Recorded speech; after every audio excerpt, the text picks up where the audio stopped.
এই মেয়ে কিন্তু পারুল সহ পুরো বসু বাড়িকেই হাড়ে হাড়ে জ্বালিয়ে মারবে। তবে একটা কথা মানতেই হবে, টগরের অভিনয় কিন্তু জাস্ট ফাটাফাটি। মানে এই মেয়ে তো পারুলকেও সাইডলাইন করে দিচ্ছে।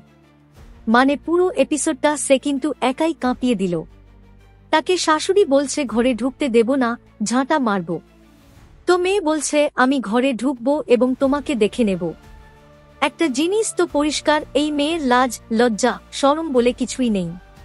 আর যেমনটা আগেই বলেছি, যেহেতু এই মেয়ে একবার ব্ল্যাকমেইল করে সেটা পেয়ে গেছে, তাই এই মেয়ে কিন্তু ভবিষ্যতেও আবারও ব্ল্যাকমেইল করবে, বারবার ব্ল্যাকমেইল করবে।